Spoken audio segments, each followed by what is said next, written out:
Good evening and welcome to another Sacred Cow Barbecue. It's Thursday, November 12th. I'm Patricia Aiken, an average host with exceptional guests. My exceptional guest tonight is Mark Emery, and he's got some audio issues going on, but we'll figure that out. He's the author of a tremendous book, One Freeman's War, and I've been welcoming insomnia so I can get back up and read some more. It's given me a wow moment on at least every other page. By the way, I'd like to invite you to jump on over to Dennis Specio's chat room at InsideTheEyeLive.com. I know Jane's over there. Good evening, Jane. And there'll be some other folks maybe showing up over there, so join the conversation there. I just want to say, some folks might find some of the information that will be shared tonight as outrageous or maybe even just dry as dust. But I can assure you right now that it's all critical to know if you're the least bit interested in reversing the decline of America and the rest of the world into a totalitarian police state. Mark Emery, delighted to have you at the barbecue tonight. Welcome. Thank you very much, Patricia. I'm really excited to be here with you, and thank you very much for the invitation. Oh, it's my pleasure. You've been there, done that, got the orange jumpsuit. And a picture to prove it. Well, I'll tell you, your book is the most enjoyable way I've ever learned law. Oftentimes, when you're talking natural health things, and a doctor will say, well, that's anecdotal. And I say, yeah, I like anecdotal. The Bible's written in anecdotes. It makes it more memorable. And so your book is actually an anecdotal way to learn the law. You can remember the stories and how it applied, and you explain the concepts. It's truly the easiest way I've ever learned about law, the common law, statutory law, and everything that you discuss in your book. It's just fabulous. I can't put it down. I really do welcome insomnia now. Well, thank you. And I think before we put people to sleep thinking about law books, I want to say that I've been a freedom fighter for many, many years, since the early 90s. I've had so many confrontations, mostly successful, even though, they say it's dangerous to be right when your government is wrong. During that time, I did end up spending some jail time, which, by the way, is my badge of honor, probably one of the best times of my life. We can get into that later. But there were so many wake-up calls throughout my adventures over the years. I started studying the law. I had a little bit of dispute with the IRS, believe it or not. I know most people probably can't relate to that. But, I know. Who can relate to that? I worked really hard for a bonus for the company I was with, and they thought they deserved it. And so that started me on the path to studying the law. I go, wait a minute, this is bull. So that's Dave Merlin's story too. He was a high-volume bartender, and they wanted to tax his tips. That's how he got started looking at things. So tell us, before we go to the IRS, how did a football star choir member from a small Midwest town wake up to the Matrix? That was your first wake-up call with the IRS?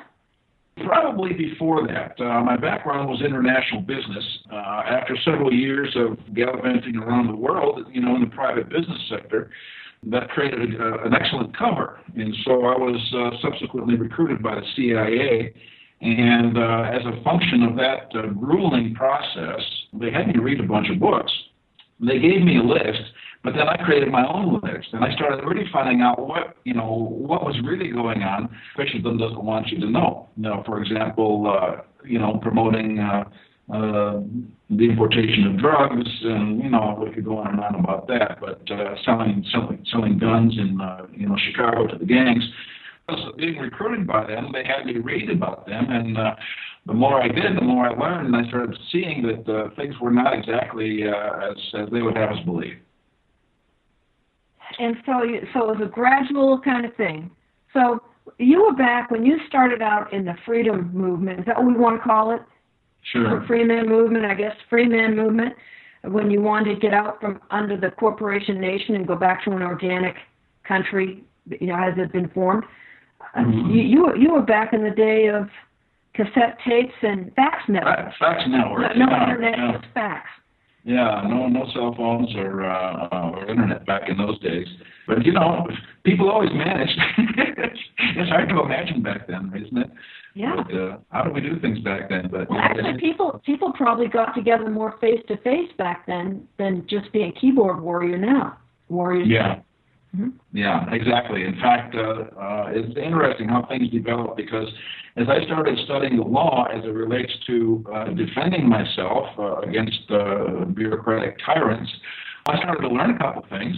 And it's funny how things work because as soon as you know two or three things more than the next person, they kind of look at you as the expert, right? So now that you're the expert because you know two or three things, they start coming to you with more questions and more problems. And so that just kind of propelled me to continue my studies kind of in a advanced level.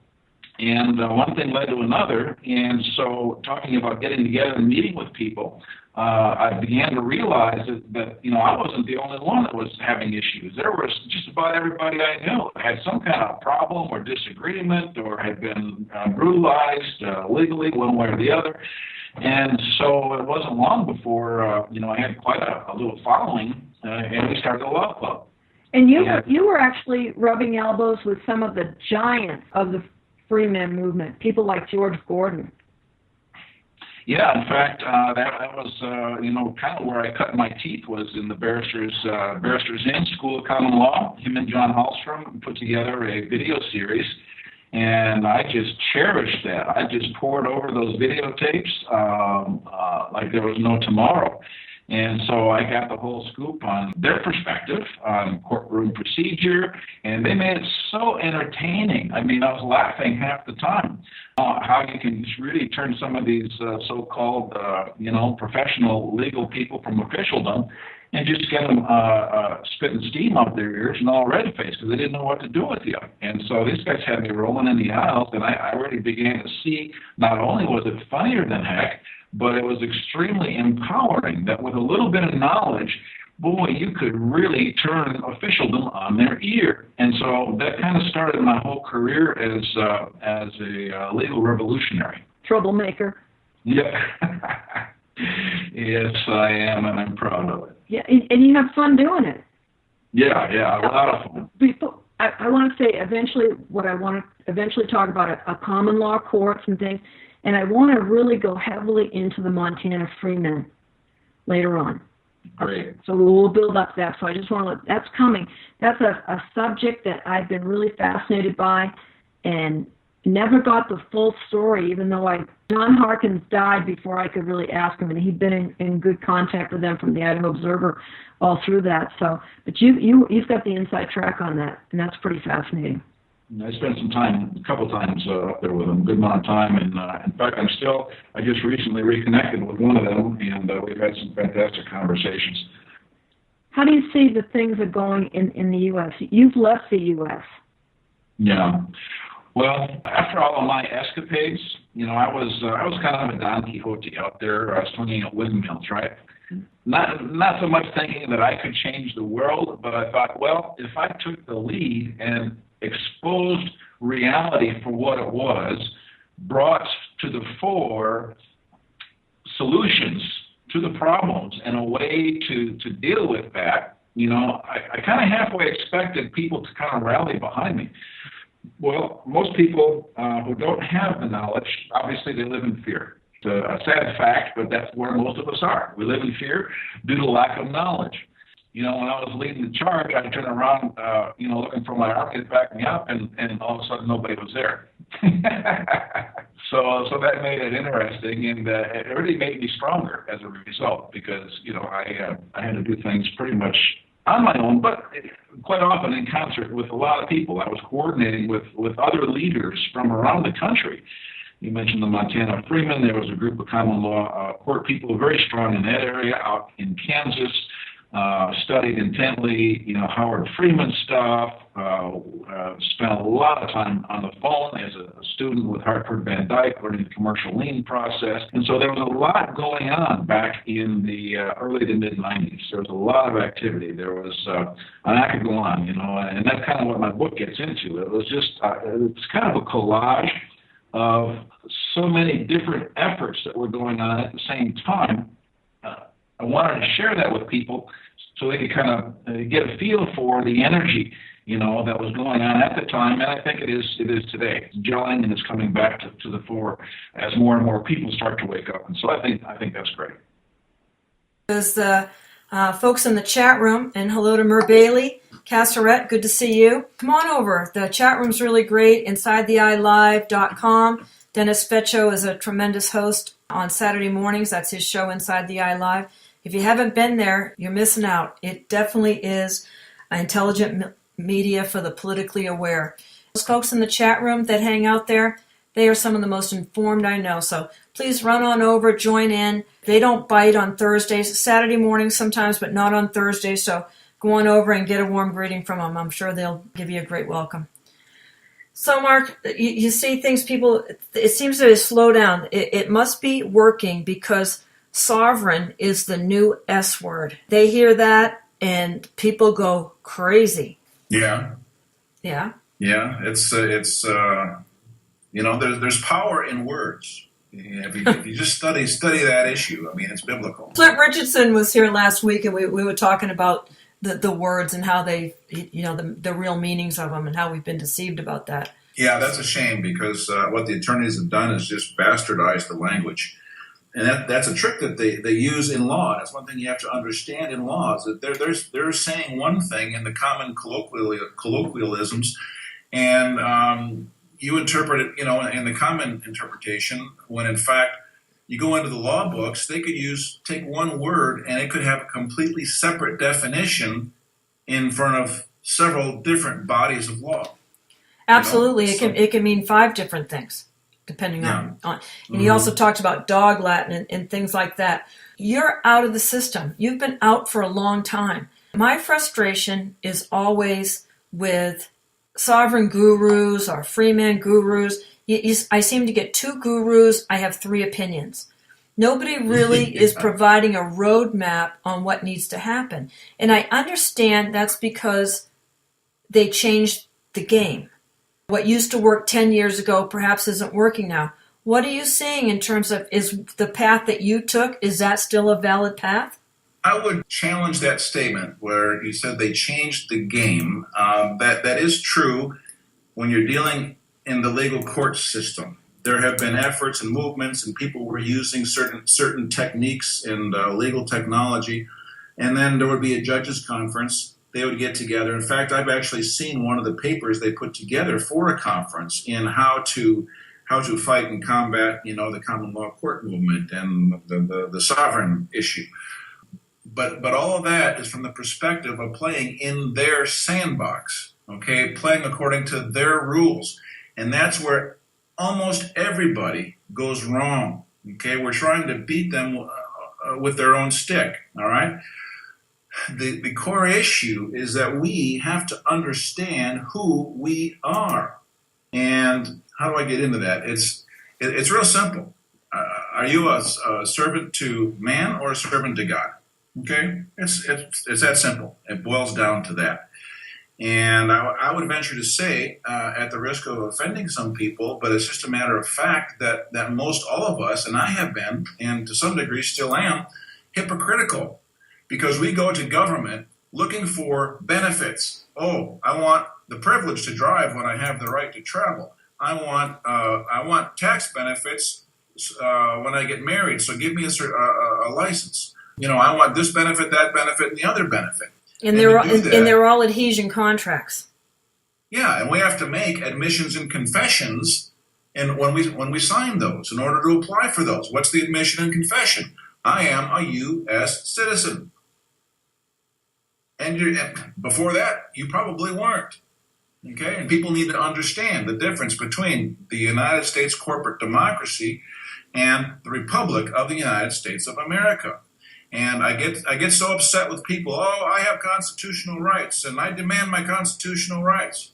Well, you fool, we're not operating under de jure common law. Okay? You don't have any constitutional rights. Don't even think about talking about it. Because you're operating under a contract which you've agreed to by admitting the fact that you're a U.S. citizen, and the operation of law over everything is the law merchant. Okay, we're all operating under commerce. In fact, I was just reading a fantastic book on the Christian history of the Constitution. And I saw in there, in one of the fundamental writings going back to the 1700s, they were writing about England was concerned about these tendencies towards freedom and independence in the colonies. And what could they do to tamp that down and maintain control? Well, as far back as the 1600s, they implemented merchant law, the law merchant, in the colonies, and ever since then, nobody's had any rights because everything is regulated by commerce. It's all contractual benefits and privileges. Okay, so forget about your constitutional rights.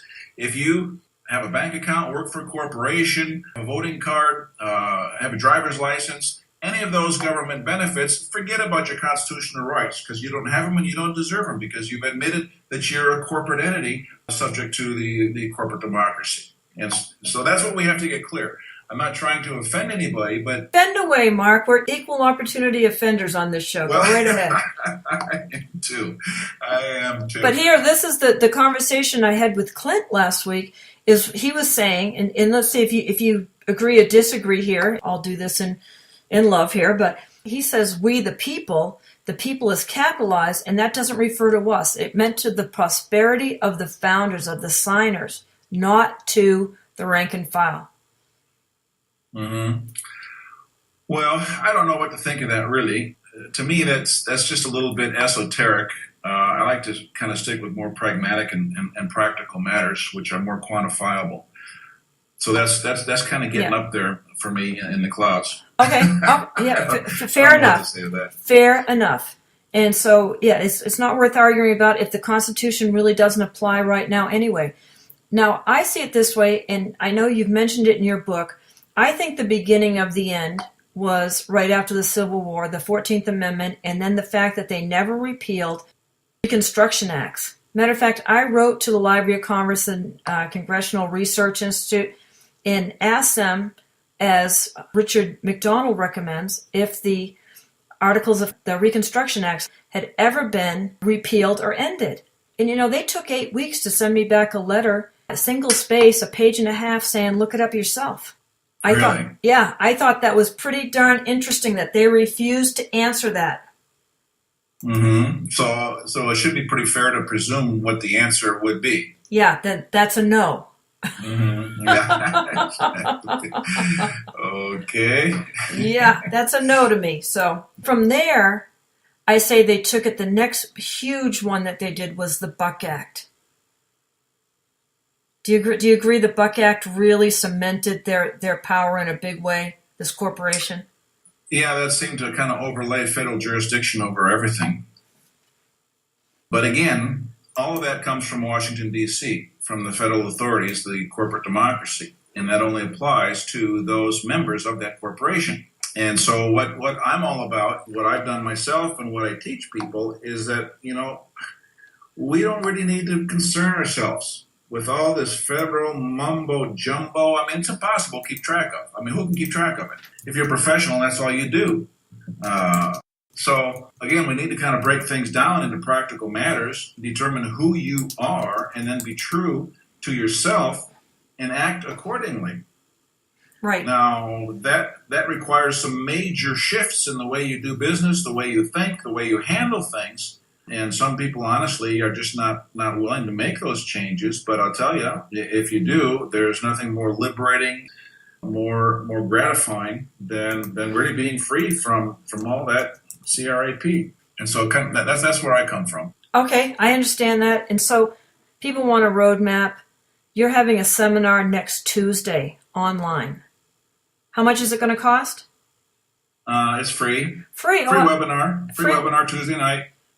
Good. Let's give them the rest of the details.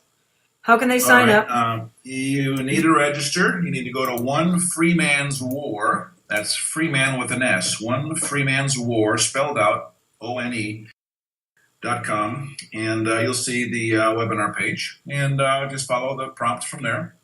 We're going to have probably about 90 minutes. I'm going to go over 5 key shifts that people need to make, and with each of those shifts, there are 3 keys that I'll be discussing that need to be applied to each of those 5 shifts. That'll pretty much lay out a pretty clear roadmap for really releasing the bonds that hold you to that federal corporation. Okay, I want to know how long it would take an average person, someone that's still working a day job, to accomplish those steps to free themselves. Well, in the meanderings that I took, it took me probably about 25 years. Oh, is that all? And so I've been able to condense it down with all of my trials and tribulations that came along the way, and kind of present a Reader's Digest version where realistically, I would say probably within a year to 2 years, depends on the individual, of course. You know, there's different variables involved and different levels of extraction that may be required. You know, you need to pretty much set up your life in a different way, which is easier to manage, less stress. I can't even begin to tell you the benefits. Yeah, so there's some changes involved, but yeah, probably a year or 2. Wow, It's a step-by-step process. That sounds doable. Once you accomplish one, you accomplish the next. Where does the DS-11 come in, the passport application? That's the one thing I get some of the other stuff, but I haven't been able to find anybody that told me how to get a passport with the status that you have on yours. Well, you know, it's amazing. All the federal forms talk about the United States. But when you apply to the State Department, they send, my passport says the Republic of the United States of America. And of course, as you know, those are 2 distinct animals. And honestly, I don't really have an explanation for that. I didn't do anything different other than, well, I guess I did do something different. Each application asks for a Social Security number. And they try to intimidate you into, you know, making sure that if you don't do this, you could be fined for frivolous filings and denied and investigated and whatever. So they really try to intimidate you. And that's one thing you have to get over, because it's all bluff and bravado.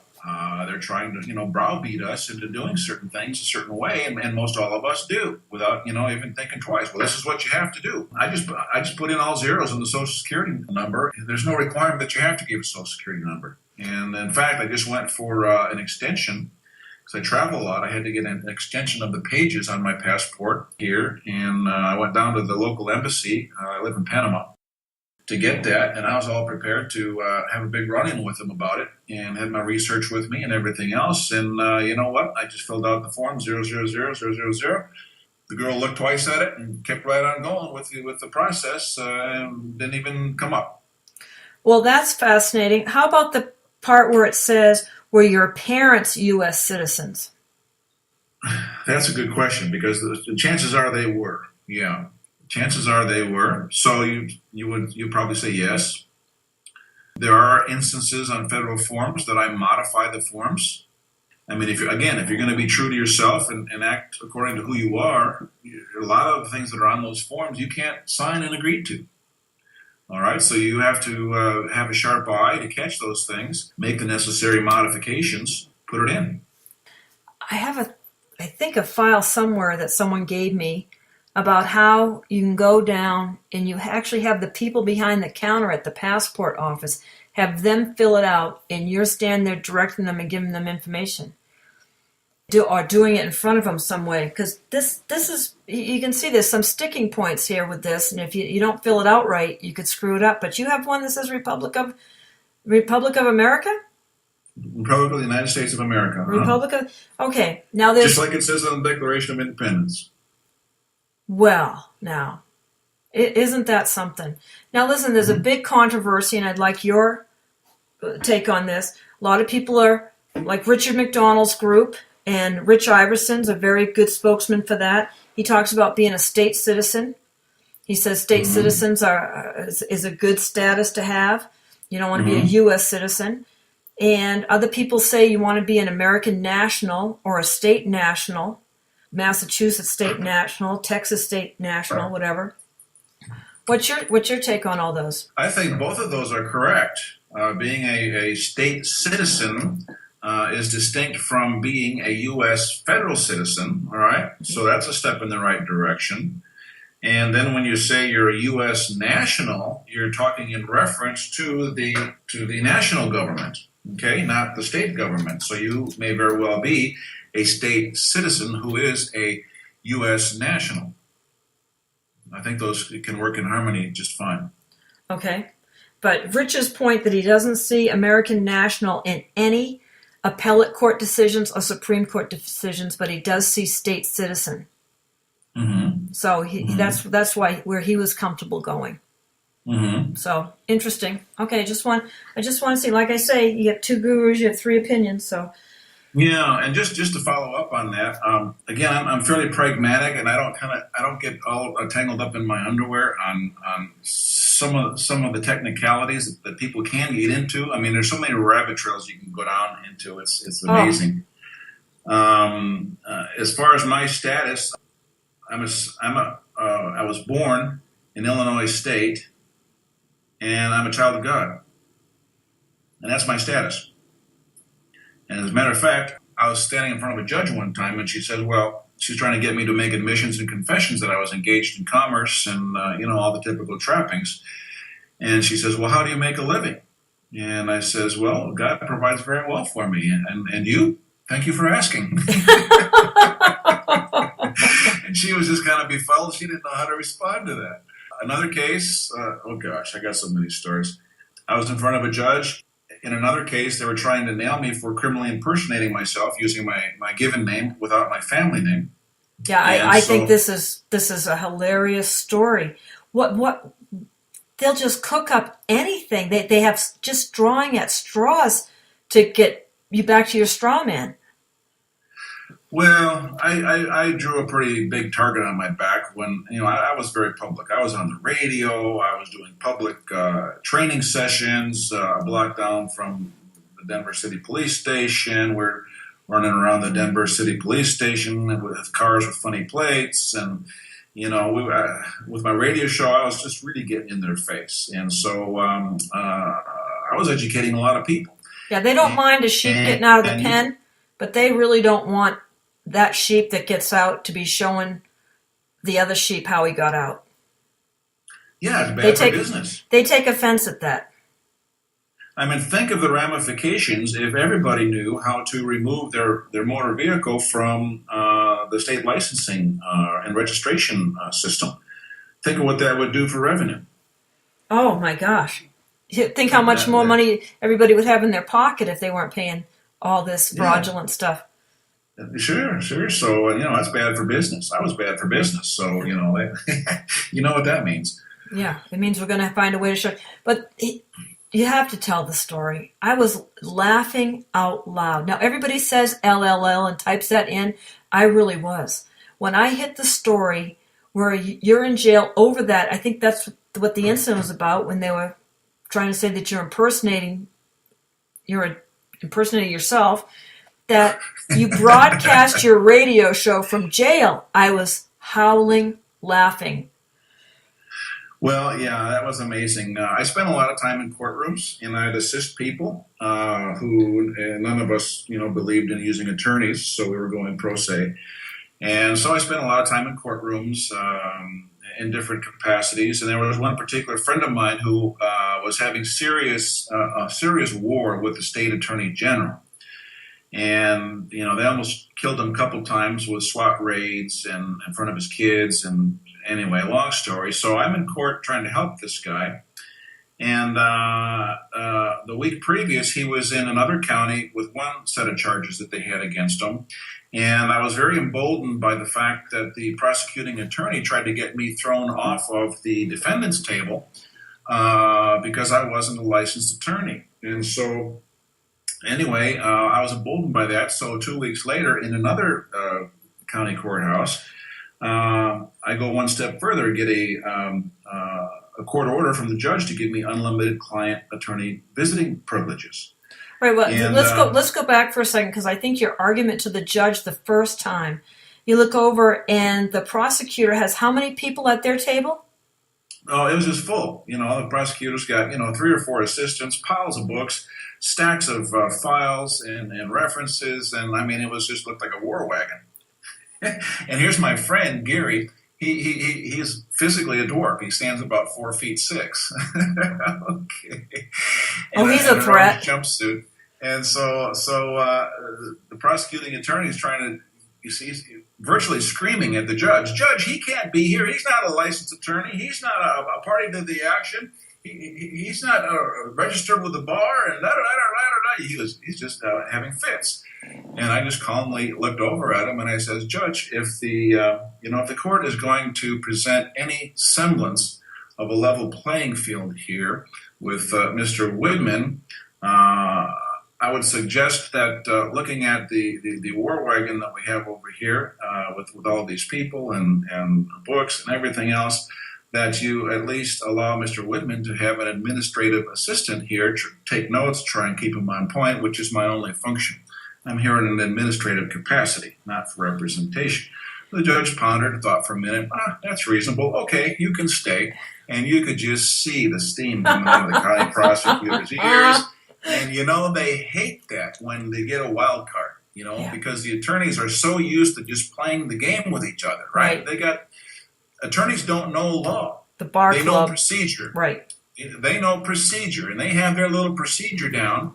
And when you go in and you know the law, oh my gosh, you can have so much fun. It is just, I would go into courtrooms just for recreation. I'd do that almost before I go see a football game. Sometimes. I had such a good time during jury selection. It was just so much fun. I got called, I went, and I had the big problem. Am I going to be able to keep my mouth shut and get on that jury for whoever needs a real juror? Someone that knows a little something about the law anyway. Or am I, but the judge just asked a question that was just too juicy. And later I felt bad because there was an even juicier one after that, but I was already off the team by then. And it was a lot of fun because after she got done with me and I sat down, another woman across the courtroom there raised her hand and said, yes, just, I agree with everything she just said. That's good. And then we went to lunch, and then she goes, oh my God, I got to stop this now. So she called for an immediate recess for lunch before it got out of hand. Yeah, and so you're not supposed to talk about the case, but everybody wanted to talk to me afterwards. And so I went to lunch, and we had a little class, during lunch about what the law was really about. It was hilarious. And then she made me stay, and she thought she was being kind of cheeky to, make us stay, but I don't get out much, so I enjoyed being there and seeing what went on. But what was interesting is that when we were leaving, there was a lawyer as part of the jury pool, and he got me on the way to the elevator, and he could not stop asking me questions.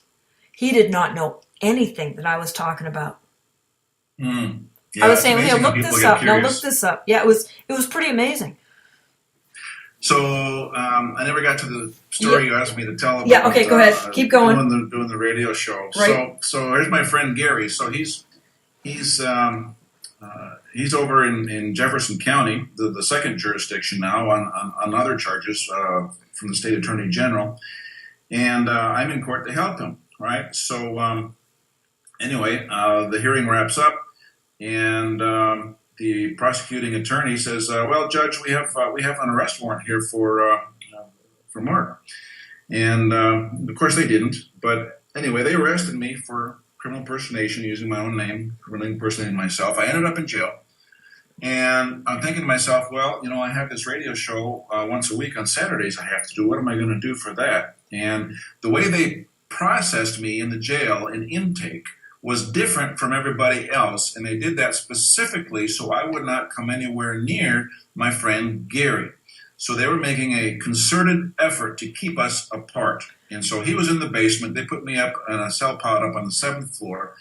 And I'm thinking, what do I do for my radio show? That's what they do with troublemakers in the classroom, too. They put one on one side and one on the other so they can't make trouble. Mm-hmm. And so they're trying to shut me up. All these things were going on up before that point. And, there's trustees in the jail. These are inmates that move around and serve the meals and do the janitor work. And, they can move around a little bit. So I asked these trustees, I go, hey, you guys know Gary downstairs and the little midget? Oh, yeah, everybody knows him. He's been there for a long time and da-da-da-da-da. Says, well, send him a message. Have him get to the phone in his cell pod Saturday morning at 10 o'clock and call the station. And he was used to that because he's been a guest on my show several times. And, it was just a lark just to see, if it was even possible that he could do it.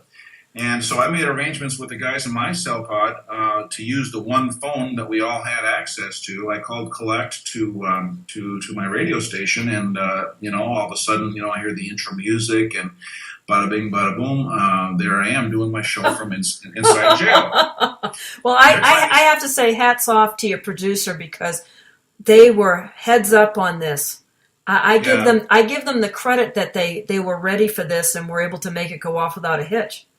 Well, they had to accept a collect call from jail. Right. And those were kind of expensive back in the day.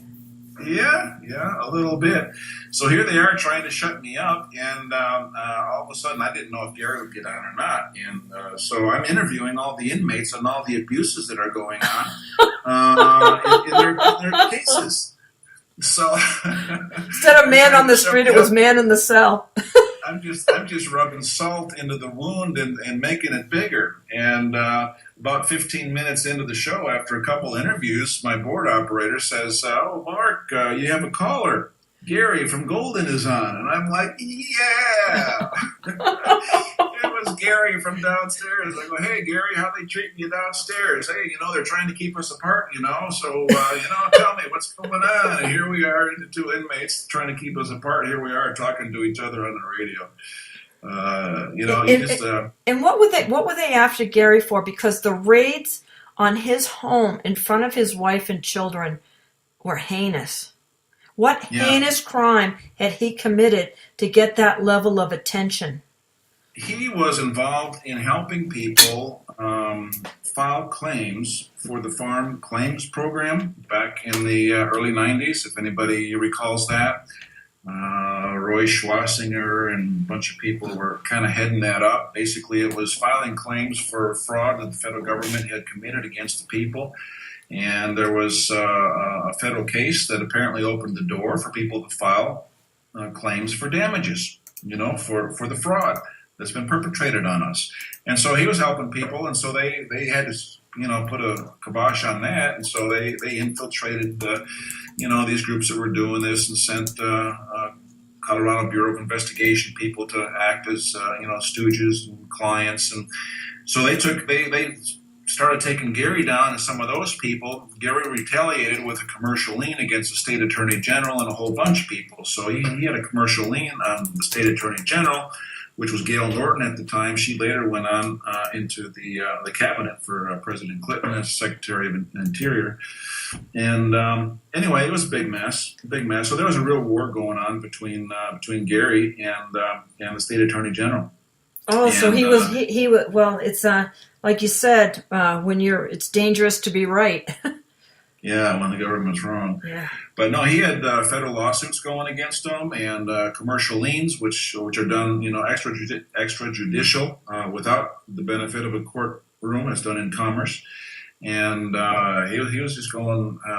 Pardon my French, just balls to the wall, going after those guys, as we all were at the time. It was a real battle. Well, if you had to do over again, if you had to live the 90s over again, what would you change?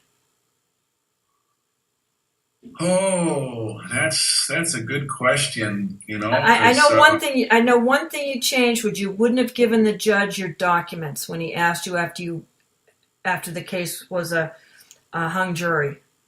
Yeah. The first time they tried me for criminally impersonating myself, I basically won the case. They couldn't get a conviction. I got a hung jury, and defending myself first time really. In any kind of a serious case, it wasn't traffic or something like that. And so it was just a total relief, and I was just really exhilarated, at the result. And so I kind of let my guard down. They says, "Well, Mark, since you're not an attorney, and we don't have jurisdiction over you," and I'm like, "Yes, we'd like to retain your defense exhibits while the prosecution decides if they want to try this again." and apparently a hung jury is not an acquittal, and so double jeopardy doesn't fall into play. And so we had to wait and see if they were going to try the case again. And I made such fools out of them in a 4-day trial. These high-level professionals brought in a list of witnesses as long as my arm, and I just put on a 4-day seminar, and I was just having a ball. Without getting into all the details. The jury was just like entranced. Yeah. And I had been, in high school, I was a thespian, so I have a little bit of acting in my background. And I used pregnant pauses, and I just really played the role really well. I was demure when I needed to be demure, and bold when I needed to be bold, and it was just a cat and mouse game with the prosecutor. But anyway, I really embarrassed these so-called professionals. This goofball coming in off the street, a patriot Goomba leader, coming in making fools of these people. And I go, there's no way that they would go through this again. I mean, that was just ridiculous. But they did, and the second time around. Wouldn't you know it, some of my key exculpatory exhibits turned up missing or disappeared, and which I had given them for safekeeping. My response was, yeah, sure, keep them. I don't care. They're not going to try this again. So I let them keep those exhibits, and that was one mistake, that's for sure. But overall, I wouldn't have changed a whole lot, really. I maybe would have tried to do some things that are more effective than what I did, but that's all hindsight. Well, you don't know you're doing the most effective thing at the time, so can't really fix those things. Listen, I've got a couple questions from the chat room, but before I go there, I've got to let everyone know you're listening to Sacred Cow Barbecue. My guest tonight is Mark Emery, and we are discussing his book, One Free Man's War, and we're talking about the seminar that he's going to have on Tuesday night. I'm excited, but I want to let everybody know this is Revolution Radio, freedomslips.com. We are volunteer supported here and listener supported. So if you're a regular listener, I just encourage you to run over to freedomslips.com, make a donation, buy some of the cool stuff, support the network, get the archives, then you can listen to stuff anytime you want. I mean, it's awesome. And, do something to support the station. Hey, if everybody threw in $2 or $3 a month, guess what? We wouldn't be making these silly little appeals all the time. So be supportive. And so I just want to give another shout out to the chat room. Dr. Shelley has showed up. That's Michelle Johnson from All Talk Radio. And she wants to know, Mark, did you authenticate your birth certificate? No, at that time, that kind of information really wasn't circulating. To the best of my knowledge, this is relatively new stuff that people are doing, becoming the secured party on their birth certificate and doing that whole kind of thing. I'm fascinated by that process, and being that it is rooted in commercial law, which I do understand, I do put a lot of faith in it, but I have not done that myself. Okay. And now that I'm an expat living out of the country. It certainly would be beneficial, but the birth certified copies that I received are just from microfiche, and they don't have the red number on the back, and so there's some issues there. But anyway, no, I haven't done that. Okay, and then someone else wanted to know what Gary's last name was again. I don't want to say, really. I don't really have permission to... Okay, you haven't had permission. Okay, very good, understandable. And then Bar None is asking, were you able to access your trust? I guess not, because you didn't have the red number on the back. Right. No, I haven't done any of that. Okay. All right. But you're free and clear. Cool. I just think the fact that you've got a DS-11, a passport, that says gives your lawful status is outstanding. Well, I was a little bit, when I got the new passport, it's really kind of spooky because they've got a barcode in it, there's a chip in it, and in the very last page, each page has a beautiful lithograph diagram or graphic on it, right? Representing something in the United States, that Mount Rushmore, or the farm fields, or different landmarks and monuments. And the very last page is a picture of a satellite overlooking the Earth, kind of looking you right in the eye, and the barcode is right below that. Ooh. And I just thought that was really spooky. It's kind of like, wherever you go, we know where you are. Yeah, the all-seeing eye. yeah, we're watching you. I just kind of freaked out when I first saw that. Got my new passport. Hey, these people are getting personal here. We're coming up on a break. If he is free and clear, where does he get his finances from? Ooh, Not a corporation, that's for sure. Not a corporation. Do you want to take a break, or do you want me to answer that? Yeah, go ahead and answer it. We'll hear the music. If the music kicks in before you have a chance to finish, we'll pick up on it after the break. Okay, well, one of the keys to being free is you've got to quit your job. All right? You cannot have a job, work for a corporation, and be free. You're signing W-2s, W-4s, all kinds of insurance. I mean, you're so locked into commerce and federal benefits and oversight control mechanisms. Everything you do is keyed, coded, and indexed. You got to get that in your head. You got to replace your income. You got to think about going into private business for yourself.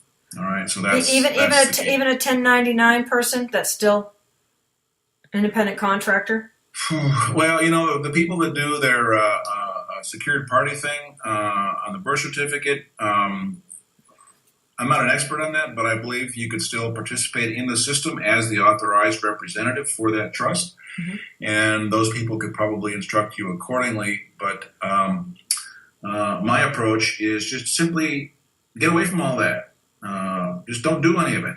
Don't take the benefits. Don't be involved. Don't set up your own life, in the land of freedom. Be a child of God. Look for God to provide for you. Set up your own private business, and there's ways of doing that. And we'll get into that to a larger degree in the webinar on Tuesday night. So great. That's kind of what that is all about. Cool. You were heavily influenced by a book called PT, The Perpetual Traveler. Yeah, I love that. W.G. Hill. Everybody should read it.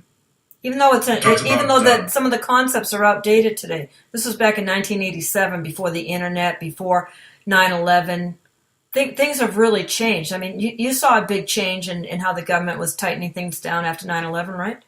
Oh, yeah. Well, heck, back in those days, the whole offshore industry was booming, and there was all kinds of providers, and countries were selling their services. So, things have changed, but the PT concept has not. Okay. Well, great. We'll be back after the break, everybody. Stay tuned.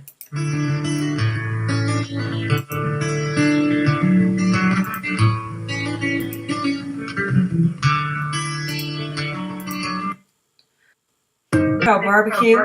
It's Thursday, November 11th. No, 12th. I'm lying. November 12th. We're having a good time over at Inside the Eye Live. The chat room over there, InsideTheEyeLive.com, just like it sounds. Come on over, join the chat. Hello to everybody in the chat room. Got some great questions, man. These aren't rookies. These aren't rookie questions. My guest tonight is Mark Emery. Got some getting ready to sign up for the seminar. He's got 2 new listeners. Awesome. He sure does. These are some friends of mine from my Skype room. They're good Skype friends. But he has a question here. Okay, she wants to know can you ask him, she says, if the U.S. entered new bankruptcy and what he thinks of Pope coming here to dissolve or BK?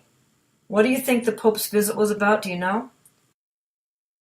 Well, from all that I've been able to tell is that the Vatican pretty much owns everything, all the real estate in the United States. And again, I'm not an expert on all these things. There's a lot going on in the world right now, obviously. The New World Order realizes that they're behind schedule and that they're starting to lose momentum in terms of people waking up. There's a lot going on. People are waking up all over the world and catching on to what's going on, and you can see and feel the tension and the friction that the world has, and showing up in so many different places. And this is a detriment to what they're trying to do. So I think the cabal and that group is just really in a full court press, and I think the Pope's visit was an indication of that. I haven't read his speech in word for word, but from what I've seen in reports, is that they're trying to consolidate their power and advance their plans moving forward. So it's a full court press in their direction. There's some heavy resistance in the public and in terms of people waking up and starting to stand up, catch on, see what's going on. And there's also, from what I understand, quite a bit of activity going on behind the scenes with people in positions of power and influence, and a lot of that, believe it or not, is coming from the Chinese and the Asian bloc. So, what do I think of the Pope coming here? I think they're trying to advance their agenda. He's obviously an Antichrist and part of the New World Order agenda, trying to move that forward as a good Jesuit would do. And I think it's pretty obvious what's going on there. Okay, how about a new bankruptcy? Did they declare another bankruptcy? I don't know. I have no idea. Yeah, I did see something just recently that the U.S. is no longer in bankruptcy, which we have been for about 100 years. But I don't have details on that. Okay, all right. So I told you these were advanced law ladies. So I mean they're going to keep asking you the tough stuff. So no worries. So and we see it. And I'll tell you, Mer Bailey's got a great question. The Pope owns everything, the Vatican owns everything, but she's saying that usury owns the Pope, that Jewry owns the Pope, the Rothschild Empire, and the whole Israeli thing, and Greater Israel and stuff. So I just see the Vatican and the Rothschild, Greater Israel, cabal as being all just two. It's like Democrat Republican. It's just a different side of the same coin. Yeah.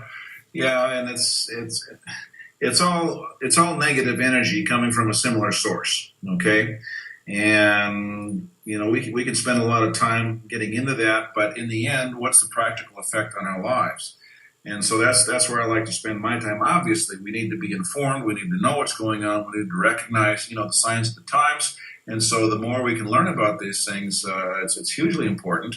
But when you break it all down, what are we actually doing in a practical sense to free ourselves from this, in a pragmatic manner? And that's kind of where I spend more of my time. Well, I think that's where people get bogged down. I mean, we just want to know the practical application.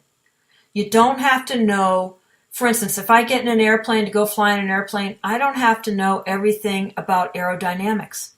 I really don't. I just need to know I need to sit down, fasten my seatbelt. That's really what I need to know is, they're You're doing the thinking safety about routine. when you get to your destination. Exactly. Exactly. I just want to get to the destination in the fastest possible route. So let's can we talk for a few minutes about common law courts and common law grand juries? Because I know that was a big part of what was going on with the Montana Freemen. Mm-hmm. Right. And they were not lawfully arrested as far as I can see. They were doing things lawfully, and they didn't like it. They had set up their own money system from what I can see. They had figured it out. It was so funny because I had been up there to their classes on two separate occasions, or was it three? At least two that I can remember. And it was funny because I remember the first time when they were up in Roundup before they moved to Jordan. There was a group of us that went up from my law club. So 3 or 4 of us got in the car and went up there, spent a few days. So we're driving down this mountain road. It's wooded and, kind of pretty remote, out in the boonies. And we're just kind of wondering to ourselves, gosh, I wonder where this place is. Was it this place back here that we just passed, or is it maybe this one up ahead? And then all of a sudden we come to this big sign, Justice Township. If you are from the corporate democracy here without a warrant, you are forbidden to trespass. You know, so some bold statement like that, big sign, and I go, yep, we found the place. This be the place. This is it. And yeah, these I am so impressed with the knowledge that these people have. If I could recommend one thing tonight, is that everybody listening, do all the research you can on the Montana Freeman. In fact, Dana Dudley and oh gosh, his name escapes me right now. Well, I'll tell you, I haven't. Russ Landers and Dana Dudley spent several weeks with me in Colorado in a law club, and we were working together. In fact, we even made a trip out to Kansas to meet with some people out there in the common law court and to learn what they were doing with their common law court. And they were having some pretty amazing success and dramatic impact with that. And so I knew Dana and Russ really well. Got up to Roundup the first time, and spent several days with Leroy and Dan Peterson and some of those guys. But they started out doing legal research, and they discovered that the legislature of Montana the attorneys had been changing words in the law, not only in the statutes, but in the statutes at large, which is the organic law. And they had removed the boundaries of the state of Montana. Well, when you remove the boundaries, you don't have a state anymore. And when you start changing words, you change the whole meaning of a law. It was pure treason and fraud. And so they were starting to confront some of these guys. And anyway, it's a long story, some of the things that they were doing. It's fascinating. And I love the way you cover it in your book. You really did a great job of hitting the high notes with that story. Well, it's a story that needs to be told. You know, Americans need to know what these guys were doing up there. And they had established their own private township outside of the corporation, the federal and state corporation. And they were doing everything correctly from what I or anybody else could see. And when it really got serious was they started filing commercial liens against criminal politicians and judges. No, surely there's no criminal politicians or judges, Mark. Come on. Back in the old days, maybe just in the 90s. So they were filing these liens, and this is fascinating, and I want people to really understand this because so they had these liens filed. They were correct, proper UCC liens filed in the county courthouse. They were securitized assets. And Leroy really knew the UCC and got it to the point where he took one of his liens down to the local bank in Helena.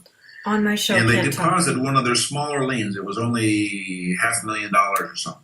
Okay, they made a deposit. They gave it to the teller. She looked at that and they said, "We want to make a deposit. You know, $500,000. Here's the UCC1 instrument. We want to deposit that in a checking account. Open up a new account." So the teller is kind of befuddled and, well, wait just a minute, let me check. And so she goes, gets the president of the bank. They're back talking. A few minutes later, bank vice president comes out, invites them back into the office. Long story short, they came out. They had a brand new checking account with $500,000 deposit on it. Nice. Right. FBI comes in, removes all the paperwork, shuts down the account. Well, you'd think, oh, bad news, right? Got shut down by the feds. Leroy, in his wisdom, understanding the UCC and what a holder in due course is, since the federal government was now the holder of the commercial instrument, it was basically a negotiable instrument, which they had endorsed,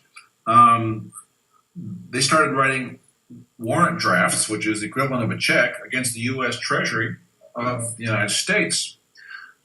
Using the asset that the United States government was now holding because they were the holder in due course, according to the UCC. And they were writing these warrant drafts, these checks, and they were getting cash. They were giving these to people to pay off their mortgages, to pay off the IRS, pay off their credit cards, and they would always give them, write the warrant out for double the amount of what the actual debt was so that the people, who most of them were broke in the first place anyway, would get a refund back. And they were getting those refunds. Okay, so so these guys had figured out how to create securitized assets, in other words, create credit, legitimate credit, which was actually more valuable than the Federal Reserve notes going around, because this credit was backed up by the assets that were liened by the crooked judges. Asset-backed credit. And so now you know the rest of the story. The Fed doesn't like competition, and down they went. But fascinating stuff. I go into a lot more detail in the book, as you know, but I don't know how much time we have, so I won't. I'll just kind of leave it there. But fascinating stuff. I think the way they treated Leroy Schwartz, see, here I am, bad host. Okay. The way they treated Leroy Schweitzer in jail is horrifying. They tortured him. As a matter of fact, a New York doctor, his daughter reported, and you can take that any way you want, told him, well, if we ever let you out of here, we're just going to shoot you up full of cancer if you ever get out. And he died in prison, did he not, last year or so? Yeah. Very sad. Very sad that they had tortured that man. I mean, they were a real threat. Why did these people get this? Because they're undoing the fraud that this government is. This corporation masquerading as a government is nothing but fraud. Okay, got more questions from the chat room here. Someone wants to know, did you notify all the agencies of your exit? The U.S. Treasury, Social Security Administration, all that? Did you rescind your power of attorney and your signature? Yeah, I did all that. Mm-hmm. They had quite an extensive file. In fact, it was so funny in the trial against me on the criminal impersonation. One of the many witnesses that the prosecution brought forward was a representative from the Social Security Agency, which had a number of documents from me, basically stating that I do not want your benefits. The application that you have derived from me with my signature is fraudulent, therefore it is void ab initio, and so on and so forth. And so they were trying to paint this picture that I was impersonating someone with this name, trying to get benefits that I wouldn't otherwise have. That's the point you have to prove. That they're impersonating someone else, trying to get benefits they wouldn't otherwise have. And one of the benefits, they were trying to say that, I was using this different name, but I still was participating in the Social Security system. So this guy gets up on the witness stand and he goes in through all this testimony, perfect for the prosecution. Then I get up and it's my turn. So I cross and I ask him, was there anything else in the file that you saw? And he goes, well, yes. And I knew exactly what he had in the file. And so I just, steered the questioning with the fact that I got him to say that, well, basically, no, you don't want any benefits from the Social Security, so all of my testimony up to this point is moot. Oh, I'm abbreviating, but anyway. That was good. Okay, there's a really important question here, Mark, and they want to know, what is your horoscope sign? What is your sun sign? We're taking bets here. So when's your birthday? Well, just to accommodate you and let you have a little fun, see who wins the bet. I'm a Leo. All righty then. We called it. We called it. You sunny Leos. Yep. Okay. Great. Well, let's talk about. I'm telling you, we are just so congratulating ourselves right now. I can't tell you. I want to talk for a minute about the amendment to the Act of Congress known as the Trading with the Enemy Act, 1917. And you're reporting that, which in effect classified U.S. citizens as an enemy of the U.S. government. And you're saying to see the Constitution, Fact or Fiction by Dr. Eugene Schroeder. Can you comment on that? Yeah. Gene Schroeder, just a heck of a guy. Spent a fair amount of time with him. Was a guest on my show a number of times. But he and his group have done extensive research going back to, all the problems the farmers were having, with the feds trying to control prices and credit fraud, all kinds of things. So anyway, in his research, he determined very clearly that in 1938, in the Agricultural Adjustment Act, which they were studying for various things, they came across a little gem. And hidden as kind of an amendment, just kind of stuck in there, was a change in the definition of enemy as it was used in the Trading with the Enemies Act of 1917. Okay, so this is how they bury things, so people can never find it and never know what's going on. This is 21 years later after the Trading with the Enemies Act, and they're burying it in some other agricultural bill. All right, and so by virtue of the fact that that definition of enemy was changed, it essentially made all U.S. citizens the enemy of the state. And so, I mean, that was a declaration right there. It's in black and white, and you can get into the details on that in his book, Constitution, Fact or Fiction, by Dr. Eugene Schroeder. He's a great guy. So we've all been enemies of the state for a long time. All right, so that gives them a right to abuse us? Well, I guess they could say we're enemy combatants, and apparently it does. So how does that? What's your relationship with them now as a U.S. Republic, United States Republic person, Republic of the United States? Well, the good news I have to tell you is that I do not have a relation with them. And isn't that the whole point? Exactly. So, obviously from time to time, you have to interact. But again, it goes back to knowing who you are and being strong in that and understanding the tripwires and the traps that are set for you in commerce with all the government forms and benefits. You really held out on them for a long time. One time when you were having a big conference outside of Denver, somewhere outside of Denver. Yeah, and it had been publicized and what have you. And they actually came and kidnapped you. Oh my God, yeah.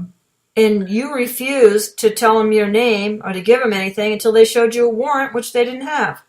Oh God, that was so much fun. Oh gosh, I don't know. I'm sure many people are just thinking I'm a real loon. Here's a guy that can get arrested at gunpoint, thrown around, and thrown in jail, and have fun doing it.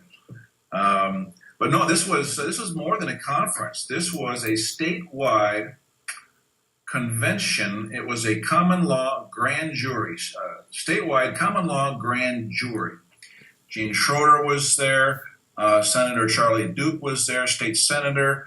There were representatives from all the counties across the state of Colorado. There were representatives from the state of California who were very much into a states' rights movement at the time. A whole host. Dan Metter was there. Just a whole host of people. It was a big event. In fact, even many of the state officials from the state of Colorado were there. I mean, it was a big public event. So I was there covering it, doing interviews for my radio show at the time. And unbeknownst to me, there was a hearing that nobody told me about in I had two cases going on at the time. Nobody told me about, so there was a warrant out for my arrest. And so this was a big thing. So we're going out to lunch, come out of the restaurant, and I just noticed, I mentioned to a couple of my buddies, going, geez, there's a lot of police cars circling around in this place. And we thought, yeah, well, Canyon City is, that's where Leroy Schweitzer was. There's a big statewide prison complex there. I don't know, 6-8 prisons down there. So that's a statewide prison complex. So we just kind of wrote it off to that. And anyway, long story short, we got pulled over. We're thinking, well, what? We didn't have any traffic violations or anything else. What's this all about? So all of a sudden, there's one car behind us, then another car behind us. Then I look over in the bushes, and there's snipers. And they have this is on a 4-lane highway going, right through town. All right. They have the whole highway blocked off. All of a sudden, about 15 other cars pull up in a V shape behind us, and there were Colorado Bureau of Investigation, city police, state troopers, county sheriffs, every law enforcement agency in the state was there, and probably then some. And I can't even tell you how many guns and rifles were drawn on me at the time. And the hilarious thing is that throughout all these escapades, they have me labeled. I'm just a Midwest country kid. I grew up, I like, when I was young, I just liked drinking beer, watching football, and chasing girls. I'm not anybody special. And it was just funny that that they thought I was so important that, I was this, they had me labeled as a right-wing militia, white supremacist, armed and dangerous. I was the Colorado ringleader for the Montana Freeman and the Montana militia. And, so, I think at that time I was probably more important than Osama bin Laden was here recently. Well, you must have been doing some damn good work to draw that kind of heat. Yeah, it was so funny because they had me on my knees with my hands behind my back with a gun to my head, and they're trying to get me to admit who I am. And so one officer pulls out a photo and shoves it in my face, and he says, "Is this you?" I go, "No, that's not me. That's a photo." I'm here. This is me over here. It's true. I'm just telling the truth. And so they had me in jail, and I won't comply. I go, "Where's your warrant?" Nobody showed me a warrant. What did I do? What's your RAS? What's your SAF? Hey, this may be Sacred Cow Barbecue. We don't have alphabet soup at the Sacred Cow Barbecue. Oh, okay. Tell us what those alphabets are. This is critical. If you ever get pulled over, when he asks you for your papers, you ask him right away. "Officer, I'd be happy to cooperate with you, but what's your SAF? A single articulable fact." In fact, before that, you have to ask him for the RAS, is a reasonable articulable suspicion. What's your reasonable articulable suspicion that a crime was committed or about to be committed? And that, in turn, needs to be supported by a single articulable fact, SAF. Okay?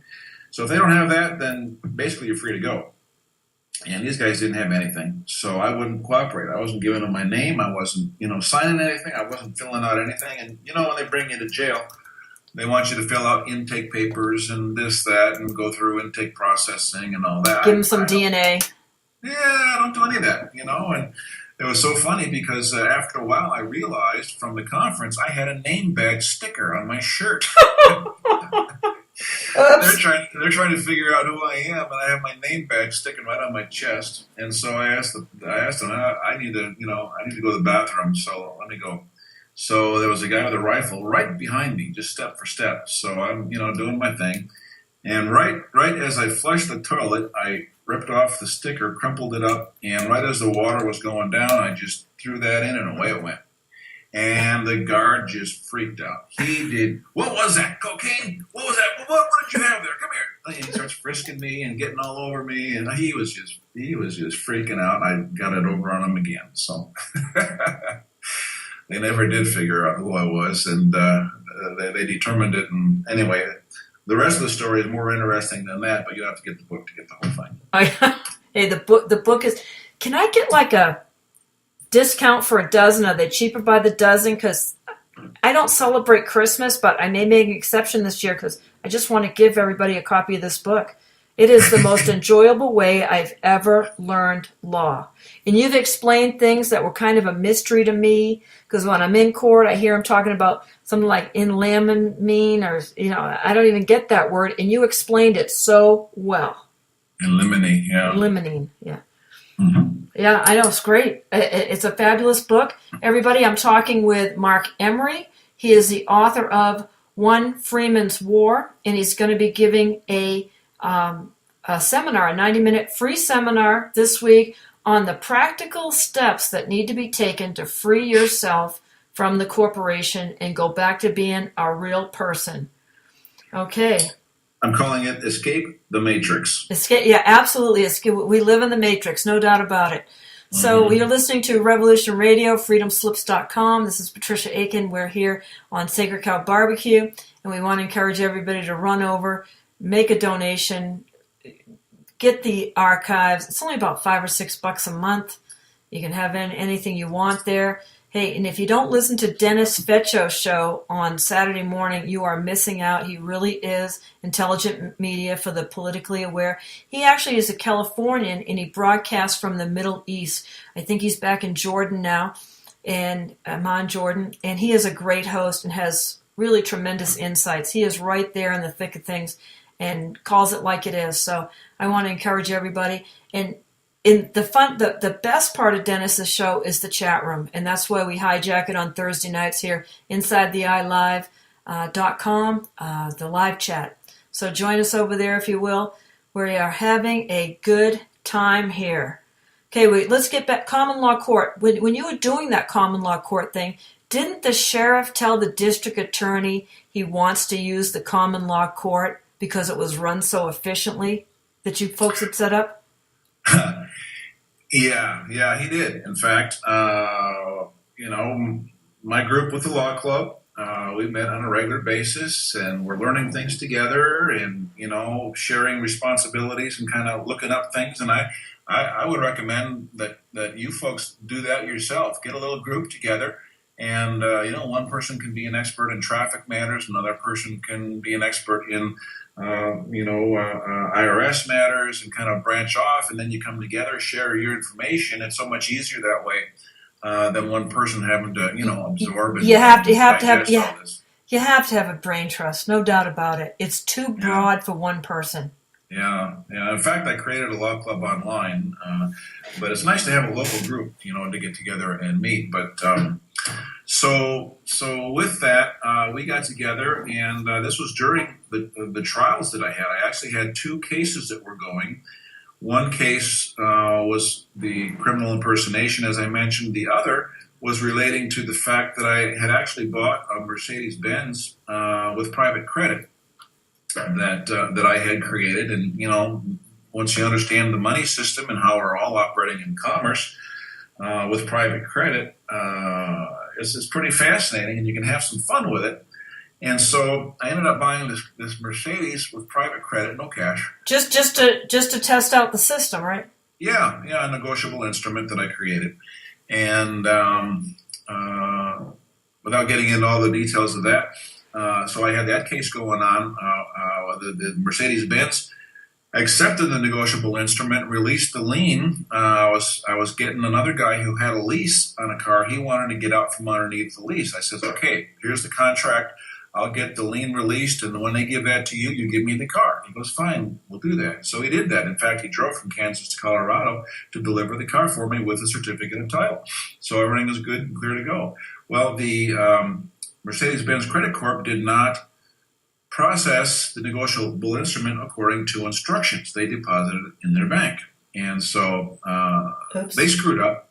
And long story short, there was a fraud case against me. Okay, so having said that, without getting more into that, during these two trials that were going on, we started a common law court procedure. And one of the things that actually was done for me down in Canyon City when I was in jail down there is we started a quiet title process, a quiet title to my person.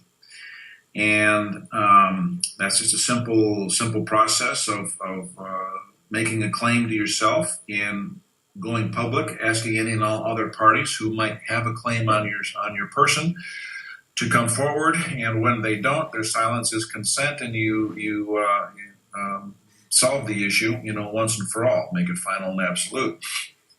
And so that process was started in Canyon City. When I was arrested down there, I later got out of jail. We had the common law court held. We put it together in the city council chambers of a small town just north of Denver, which is Dacono. A couple of our members lived up there and knew the mayor. And so we asked the county sheriff to provide some security for us. And he did. He had a deputy provided for us for the proceedings. And at that point, we had removed a previous common law court activity, had removed my case from the state district court with proper legal papers, and those were delivered in a way that was quite interesting. I don't have to get into that in the book, but so anyway, we're trying to finalize the quiet title process to my person in this particular common law court process and hearing. And there were several public officials from the local county. There were several of the people from the multi-jurisdictional task force who were on my case persecuting me. My adversaries, they attended. And as I opened up the proceedings, I made sure everybody knew who they were. I gave them a grand welcome.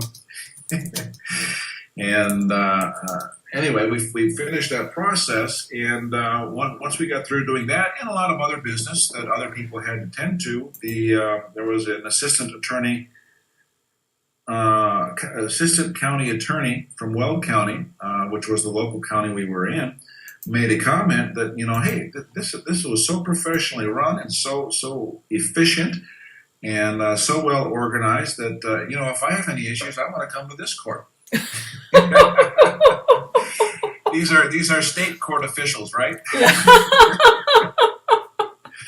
And in a common law court, no attorneys are allowed. They can sit in the gallery, but they cannot participate. So well, yes, because no titles of nobility, right? Mm-hmm. And they're esquires. Right. Yeah, exactly. Okay. Yeah.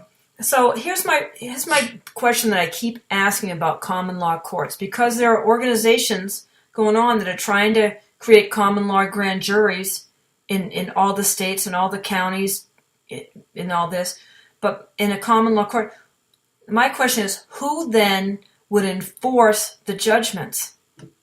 The sheriff. The sheriff. Yeah. Well, what about if you live in a county with a very corrupt sheriff? I'm not saying that's the case where I live here in Clark County, of course, but.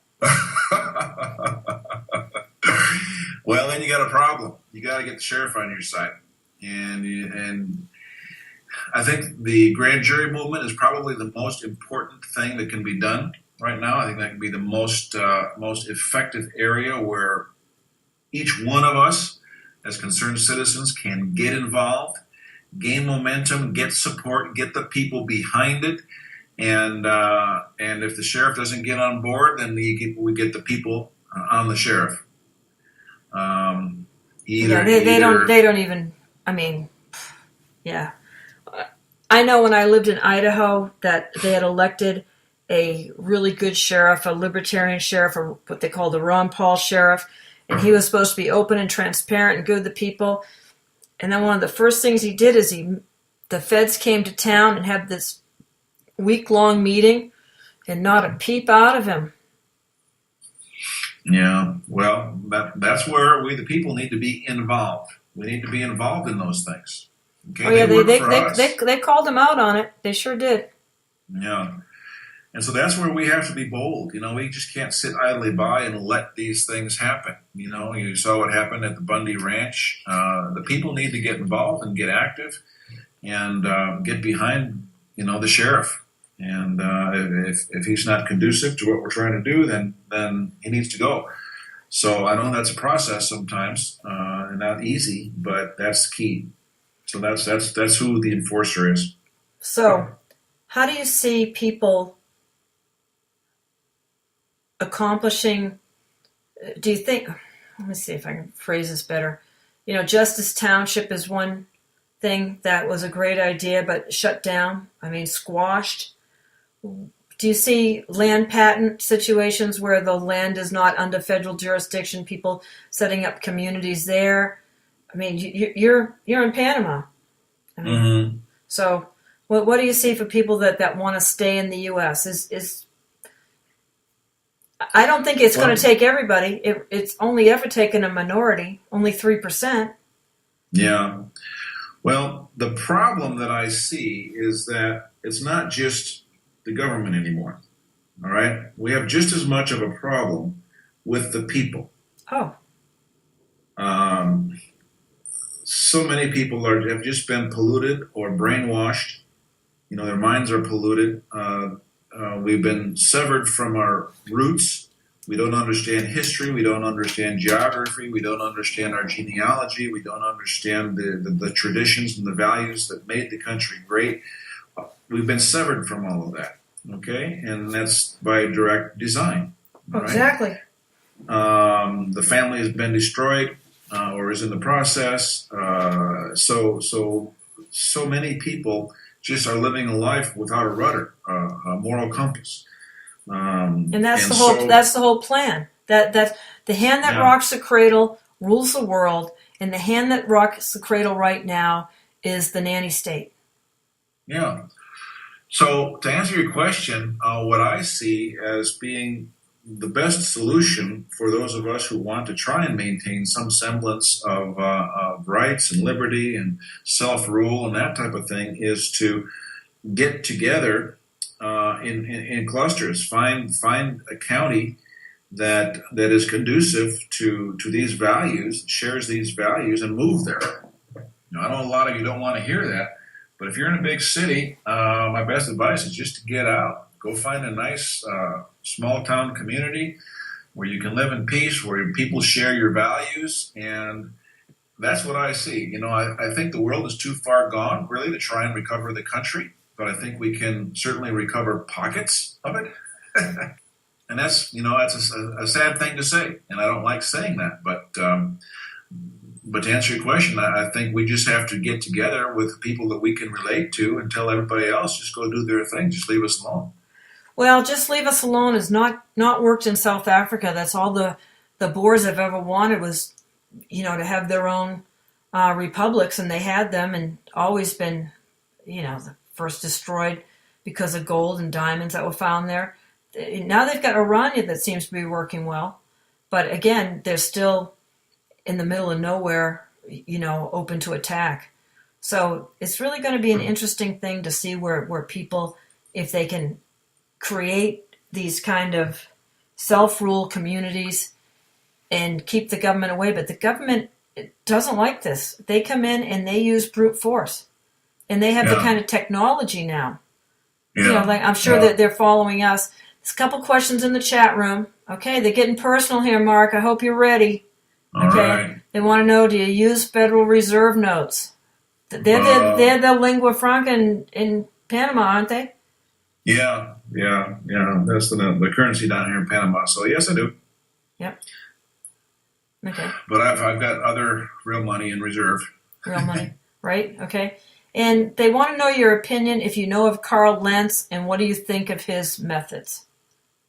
Don't know who he is. Okay. All right. Okay. See, that's what I'm saying. You get two gurus, you have three opinions, so. Yeah. All interesting. Okay, you want to tell us the difference between Article 3 and Article 4 courts?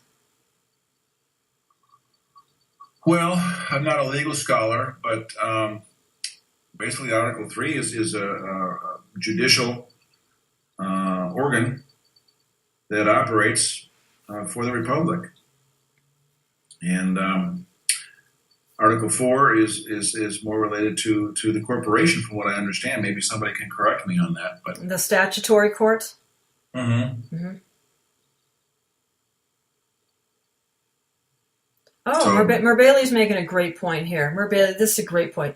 Each must recover themselves first, self-responsibility, and most importantly, love oneself. Oh, that's true. We're really, after all, because we're actually just spirits having a physical experience here, we know who we really are and don't get bogged down into who they try to make us think we are. I think that's really cool to take our power back, and that's the first step on knowing who you are, and you're not your legal fiction. Great point, Merbailey. Exactly, and I'll be spending some time on that issue in the webinar. And that makes things so much easier. We get all so bogged down in all these legal gyrations and all the things that are going on and historical perversions of what was supposed to be, and we get all wrapped up in all of that when it really comes down to simple terms, understanding who you are. And I can speak from personal experience that, I learned a little bit here and there, and maybe compared to some people, maybe I know more than they do in some areas, and they know more than I do in other areas. So we all have our limitations, and so that's normal. So we should not be overwhelmed by that or daunted by it. But we do what we can, understand who we are, learn our own limitations, grow within ourselves as much as possible, learn as much as we can. Every day is a learning opportunity. But then, in view of your limitations, the key for me in all of this, I've stood nose to nose with the fire-breathing dragon, and I've stared him down. And it wasn't because I was super strong or super smart or anything else. I knew what I knew, but I also know who I was, and I knew that where I fell short, I could call upon the Holy Spirit to come within me and make up for whatever shortcomings I have and take charge of the situation. And you know what? That's the key. Because you're never going to understand all these facets and tactics and strategies and elements and historical tidbits in the law and all these things that we're talking about.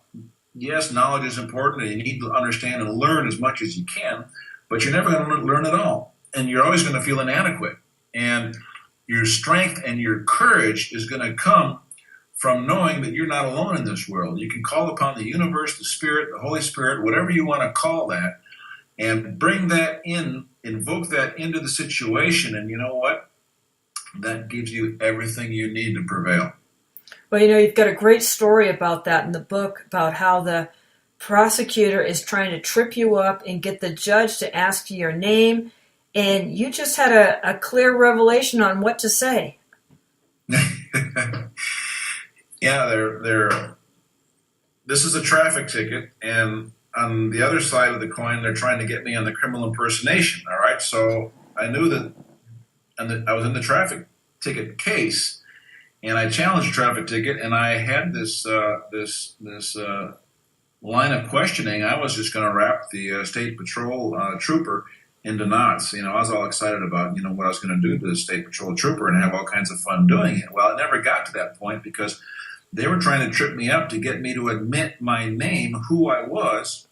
So then and I knew they were going to use that in the impersonation trial. Okay, so I saw that coming. I had a level of discernment. Again, the Spirit was working for me.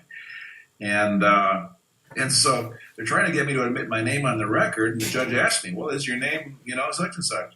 And I just looked at him and I said, and I'm thinking, what did the Lord say in the Bible?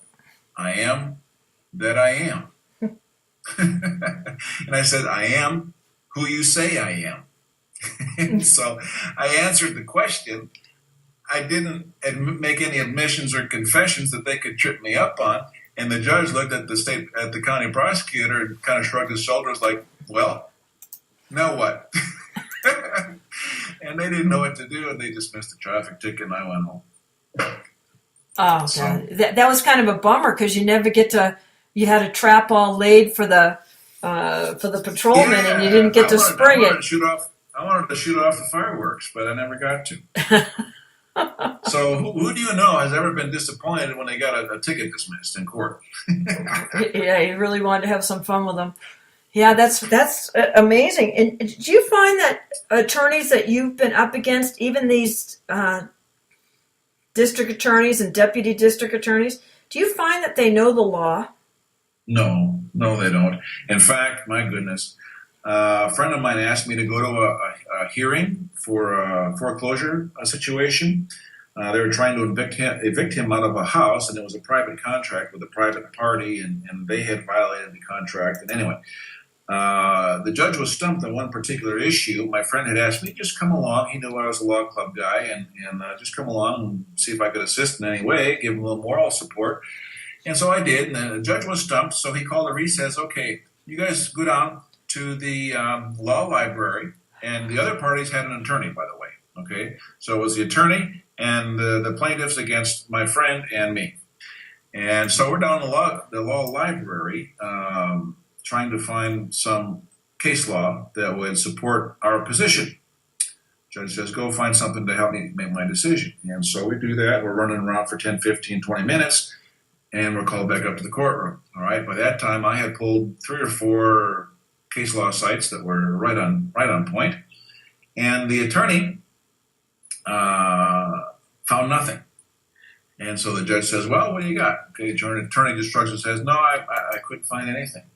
And it turns to us, we give him this list of things. He looks at them, which were right on point. He says, okay, I rule in favor of the defendant. Case dismissed. And that isn't the end of the story. So this attorney, 6 months later, me and some friends in the law club were in traffic court, right? So we're waiting for the judge to appear. And all of a sudden, here comes the judge. Whoop, everybody stands up. All right, all rise. And me and my law club people, we did not rise. If anyone's gonna get our respect, they're gonna earn it. And so, who shows up as the judge? Newly appointed judge was this attorney whose butt I had just kicked in the hearing with my friend Peter. And by the way, this was Peter Kershaw. You might know Peter Kershaw. He runs a ministry teaching churches how to get out from the 501c3. He's been doing that for a long time. I know of his work. Mm-hmm. I wasn't familiar with his name though. Heal Our Land Ministries is one of his websites. But yeah, anyway, if we had 501c3 churches in 1770, there wouldn't have been a 1776. Yeah, exactly. All government ordered. Now, and here's the thing. Here's another fraud that you bring out in your book, which I found fascinating. That you were up with in Justice Township with Leroy Schweitzer. They were putting on a class, and that he pulled out a small stack of papers. You're saying, and he started passing it around. And he produced a document from the Congressional Research Service, CRS, and it was an answer to a request for the CRS to produce documentation pertaining to the required lawful charter of the FBI. Yeah, that was startling. And the polite response contained in the document essentially said that this charter did not exist. And when the FBI was founded, they were not given permission to carry weapons. That they were never supposed to have police powers. Yeah, that's interesting, isn't it? Number one, they don't have a charter, so they've never been formally organized. And number two, they're not listed in the Federal Register. And so someone from that study group, just as a lark, thought, well, let's just send in this request and see what we get back. And that was a response, So basically the response from the Congressional Research Service confirmed that the FBI really does not exist. So that leads to the question, who are they? It's Stalinesque America. The Bolsheviks didn't have it this good. Yeah. They appear to be a private enforcement branch of the Federal Reserve. The IMF, the Fed, the World Bank. Yeah, private goons. Yeah. I mean, it's absolutely stunning when you really see peel the layers to this onion. Well, and once you realize, how bad it really is, all of us, have a pretty good idea. Yeah. And other people are not as well informed as I'm sure many of your listeners are. But they have some idea. But once you really get the full scope of the fraud that has been perpetrated on us, you look at that and all you can say is, I've been living my whole life as a lie. Yeah. My whole life is a lie. It's the Matrix. I'm not talking about myself, it's not real. but the Alice in Wonderland that we've been living in. Okay? Our entire environment. And so that being the case, my question to each listener is, how could you continue in such an environment knowing that everything is a fraud set up to abuse you? Well, I'll tell you, you can do it through cognitive dissonance because so many people would rather believe the lie. It takes a lot of intellectual and moral courage for people to be able to accept the red pill. Yeah, it really does. And you're right, because to admit reality would also be to admit responsibility to do something about it. All right. I've got to repeat Mer Bailey's comment here because I think you'll appreciate it. First of all, she thanked you for referring to the Holy Spirit. She said it's been her experience to ask the Holy Spirit for strength, protection, and guidance on how to proceed and do so confidently. Most importantly, how to be of the most help, benefit to whomever is opposing it. That's very good to not to create any resistance there, is to be blessing everyone in the situation. That's a really great point, Mer Bailey. People have to think about that. To shine light on the situation so that all can see clearly. Right. And in that, the evil will regress back into the shadows. And just to give one example of that, Mer Bailey, I recalled that section of the Bible that talks about that. Fear not what to say in front of the Pharisees and the magistrates, for the Spirit will put the words in your mouth. And so there I was, fighting felony charges that could put me in prison, and standing in front of the judge and jury, making my final closing arguments. And I didn't really prepare very much. Normally I like to be very prepared, meticulous, and have everything laid out and so on. But in this case, I didn't, and I just drew upon the Holy Spirit to guide me and to put the words into my mouth. And I will tell you, I had such total command of everyone's attention in that courtroom. You could hear a pin drop in my pauses. And thinking about it right now, the hair is standing up on end on my arms and the back of my neck, just thinking about it. When you plug into that power, that is our birthright to have that, I think. Mm-hmm.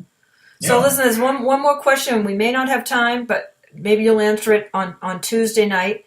But do you have any tips for foreclosure? Seen any success with that? Yeah. Well, it comes down to the money issue. You can have all kinds of fun with that. Oh darn! Listen, we'll go over to Skype because I know this person's on Skype that asked the question. We're running out of time. Hey, next week our friend Dave Merlin's going to be here. So we've had a couple of law weeks here. So we'll be talking. I know we'll be talking taxes next week and law again. So we'll look forward to seeing anyone. Webinar Tuesday. Okay. Oh, excellent. All right. Be ready, everybody. OneFreemansWar.com. Go on over there and register for the Tuesday webinar. We'll be seeing you then.